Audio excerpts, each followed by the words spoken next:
द्वारका एक अति महत्वपूर्ण हिंदू तीर्थ स्थल है।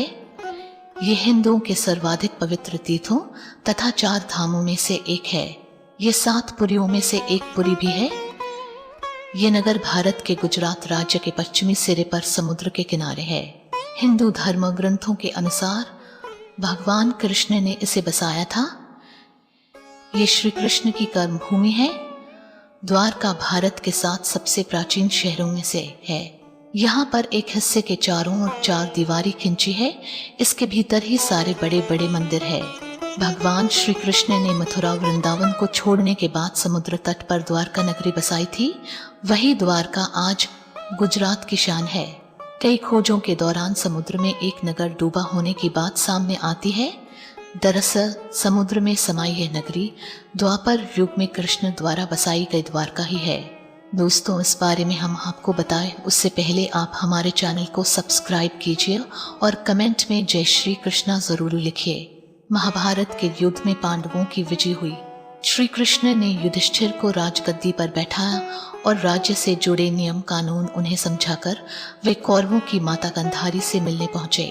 कान्हा के आने पर गांधारी फूट फूट कर रोने लगी और फिर क्रोधित होकर उन्हें शाप दिया, ही जिस तरह तुमने मेरे कुल का नाश किया है, तुम्हारे कुल का अंत भी इसी तरह होगा।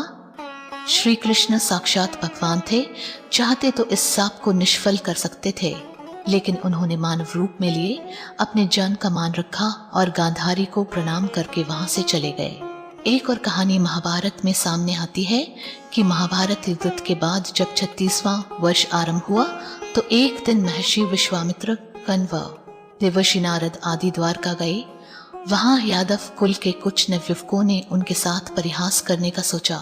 वे श्री कृष्ण के पुत्र साम को स्त्री वेश में ऋषियों के पास ले गए और कहा कि ये स्त्री गर्भवती है, इसके गर्भ से क्या उत्पन्न होगा। ऋषियों ने जब देखा कि ये युवक हमारा अपमान कर रहे हैं तो क्रोधित होकर उन्होंने श्राप दिया कि श्री कृष्ण का ये पुत्र वृष्णि और अंधक वंशी पुरुषों का नाश करने के लिए एक लोहे का मूसल उत्पन्न करेगा, जिसके द्वारा तुम जैसे क्रूर और क्रोधी लोग अपने समस्त कुल का संहार करोगे।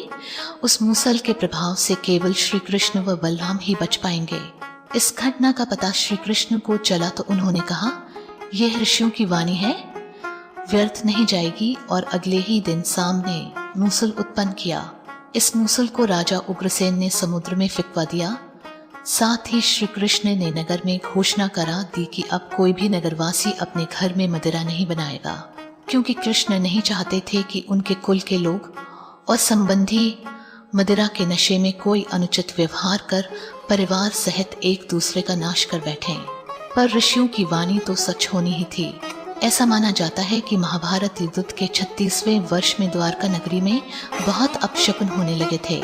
श्री कृष्ण ने सभी दवंशी पुरुषों को तीर्थ पर जाने के लिए कहा। बस सभी लोग द्वारका नगरी से तीर्थ के लिए निकल गए।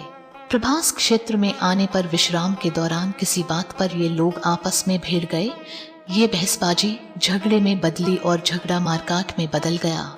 इस दौरान ऋषियों का शाप इस रूप में फलीभूत हुआ कि साम ने जिस मूसल को उत्पन्न किया था उसके प्रभाव से प्रभास क्षेत्र में खड़ी एर का घास को लड़ाई के दौरान जो भी उखाड़ता वो एर का घास मूसल में परिवर्तित हो जाती। ऐसा मूसल जिसका एक प्रहार ही व्यक्ति के प्राण लेने के लिए पर्याप्त था। सलाई में श्री कृष्ण के पुत्र प्रद्युम्न भी मारे गए। सूचना मिलते ही श्री कृष्ण प्रभास क्षेत्र पहुंचे। अपने पुत्र और परिजनों को मृत देखकर श्री कृष्ण ने क्रोध में वहां खड़ी एर का घास उखाड़ ली और हाथ में आते ही उस घास ने मूसल का रूप ले लिया। लड़ाई में जो लोग बचे रह गए थे, जिन्होंने अपने परिजनों को मारा था, श्री कृष्ण ने एक एक वार से उन सभी का वध कर दिया। अंत में सिर्फ श्री कृष्ण, उनके सारथी दारुक और बलराम बचे। तो श्री कृष्ण ने दारुक से कहा कि हस्तिनापुर जाकर अर्जुन को यहाँ ले आओ।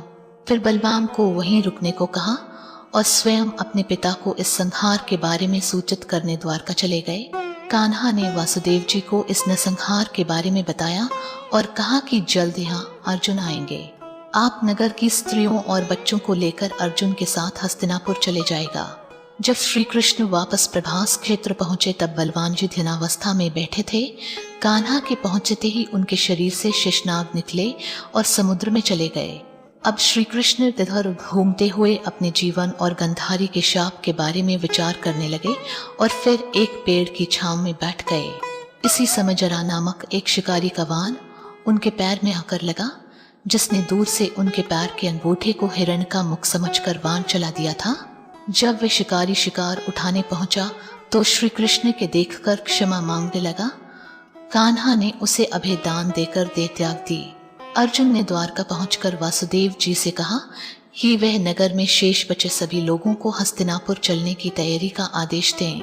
फिर अर्जुन ने प्रभास क्षेत्र जाकर सभी यदुवंशियों का अंतिम संस्कार किया।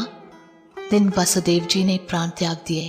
फिर उनका अंतिम संस्कार कर अर्जुन सभी महिलाओं और बच्चों को लेकर द्वारका से निकल गए।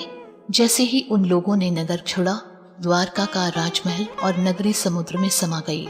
शोध के अनुसार लगभग 3500 साल पहले एक आपदा ने पूरे शहर को निगल लिया था। इसलिए समुद्र में डूबने के पुरातत्वविदों ने 3 संभावित कारण बताए। पहला, समुद्र तल के स्तर में बदलाव। दूसरा, भूकंप या सुनामी।